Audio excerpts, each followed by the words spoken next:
Saya daripada Terengganu ke Kuala Lumpur balik, tinggalkan anak dengan isteri, kemudian pecut ke sini. Jadi saya secepat yang mungkin saya boleh sampai 9.30 tadi. Dan saya dah test setiap hari, sekarang kena test COVID lah, influenza lah. Saya kena, belum ada lagi virus nama Najib. Kau tak kena test Najib lepas ni lah.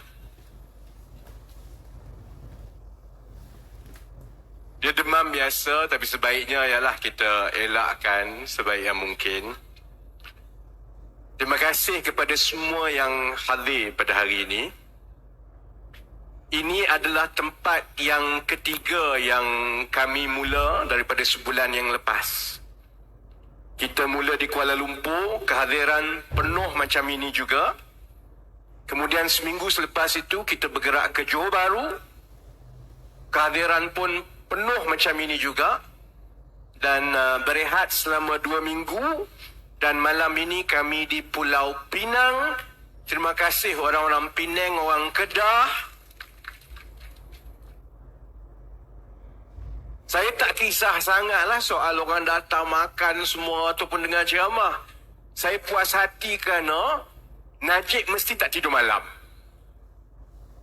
Sebab dia ingat, lepas 2-3 tahun yang lepas, dia rasa bahawa pengundi ini dah kembali sayang kepada dia. Dengan keputusan yang berlaku di negeri Melaka, kemudian di negeri Johor, Sabah, Sarawak tu lain sedikit lah sebab faktor politik di Sabah dan Sarawak berbeza dengan Semenanjung. Tapi kekalahan di Melaka dan Johor itu bagi keyakinan kepada Najib bahawa orang dah sayang sangat kepada dia dan dia dah mula bercita-cita untuk jadi Perdana Menteri balik. Saya ingat Rosmah dah pilih ni, beg tangan mana, kasut mana nak beli untuk akad sumpah lepas tu. Sebenarnya bila kita lihat kepada keputusan-keputusan pilihan raya yang lepas, tidak ada tanda-tanda sebenarnya bahawa pengundi sebahagian besarnya telah kembali kepada UMNO Barisan Nasional. Yang berlaku ialah 2 perkara. Pertama, penyokong tegar keadilan dan Pakatan Harapan mengambil keputusan untuk tidak keluar mengundi. Dia tak balik mengundi, dia rasa tak payahlah, aku pun macam demam-demam, sejuk suam, jadi dia tak keluar mengundi. Dan faktor kedua ialah pengundi atas pagar yang dulunya mengundi Pakatan Harapan dan menolak UMNO Barisan Nasional dalam 2018, walaupun mereka tidak kembali kepada UMNO Barisan Nasional dalam 2 pilihan raya negeri yang lepas, mereka menukar undi itu kepada Perikatan Nasional. Sebab itu, sebulan yang lepas saya beritahu 2-3 orang bahawa kita kena uji teori bahawa pengundi kita ini ada kelesuan politik. Sebab kalau kita nak kembalikan gelombang untuk kita pastikan Najib UMNO Barisan Nasional tidak berkuasa sekali lagi, kita kena tangani 2 perkara. Pertama, kita kena pastikan bahawa pengundi tegar Pakatan Harapan naik paling kurang 10%. Kalau kita berjaya pastikan yang keluar mengundi dalam PRU akan datang melepasi 70%, InsyaAllah kita menang. Sebab dalam pilihan raya dekat Melaka, dalam pilihan raya dekat Johor, jumlah yang keluar mengundi hanyalah tak sampai 60%. Jadi itu yang pertama yang kita kena buat. Yang kedua, kita kena cuba yakinkan balik paling kurang 5% daripada pengundi atas pagar supaya beralih kepada kita. Sebab itu kita kena semak sama ada betul ke tidak ada kelesuan politik di kalangan pengundi-pengundi kita. Baik yang muda, yang atas pagar, yang penyokong tegar dan lain-lain. Macam mana nak semak? Kalau kita demam sekarang macam-macam. Ada COVID test lah, RTK lah, PCR lah. Kalau orang politik, kalau nak semak ada kelesuan politik atau tidak, macam mana kita buat? Jangan buat ceramah saja tau. Ceramah saja tak tentu kita boleh baca sebab dia percuma. Jangan buat macam UMNO. UMNO Barisan Nasional hari ini dekat Kelantan kerah sehabis-habisan keseluruhan jentera dan wang rakyat untuk berkempen jelajah aspirasi keluarga Malaysia. Aku pun tak faham apa aspirasi keluarga Malaysia ni. Kalau tanya keluarga biasa, dia minta satu je. Minyak masak turun sikit boleh ke tidak? Tapi dia kerah semua, dia bayar semua, nampak ramai.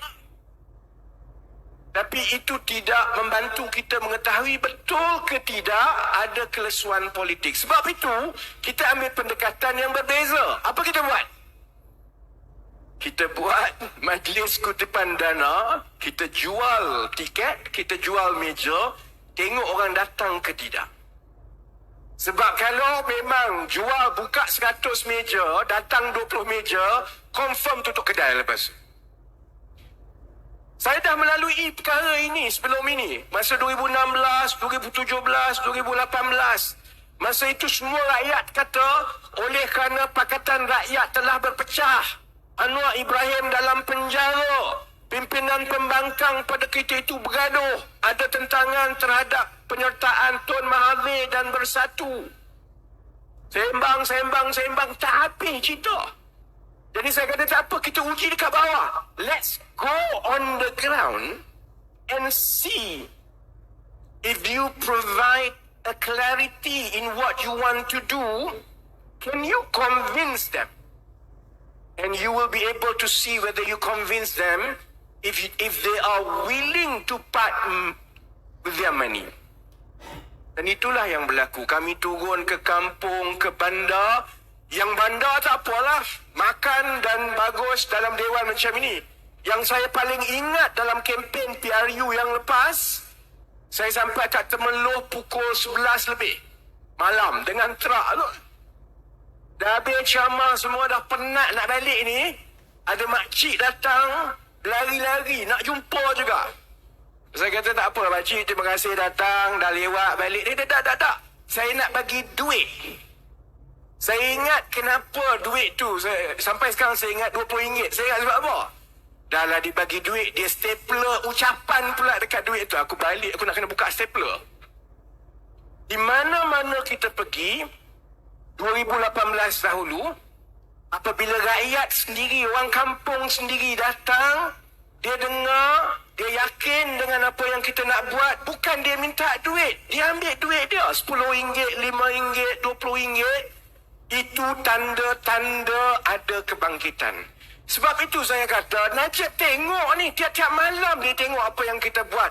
Dan memang kita nak tunjuk kepada dia, di Kuala Lumpur penuh, di Johor Bahru penuh, di Pulau Pinang malam ini saudara-saudari penuh juga melambangkan kita sudah ada tanda-tanda awal yang kita akan bangkit dan kita boleh menang dalam PRU yang akan datang. Jadi saya tengok Izzah lancarkan Liga penalti. Saya tengok penalti ni teringatkan Najib juga. You know. Susah tengok penalti pun ingatkan Najib. Sebab dia macam kita main bola. Kita main bola daripada PRU 2018 sampai sekarang, kita mengawal penuh permainan. Cuma kita ada satu masalah saja. Kita belum skor lagi. Sepak bola tak masuk ke gawang lagi. Saya tak tahu orang lain. Saya nak tetapkan bagi saya, kalau permainan dan persaingan politik kali ini dan 3-4 tahun akan datang, matlamat saya, kalau saya striker, saya sepak bola, gol itu bukan semata-mata bermaksud menang Putrajaya lagi. Gol itu bukan soal jadi menteri. Aku tak heran lah jadi menteri ni.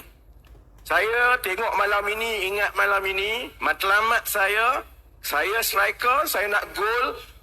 Gol itu bagi saya hanya masuk bila kita sumbat Najib dalam penjara, saudara-saudara.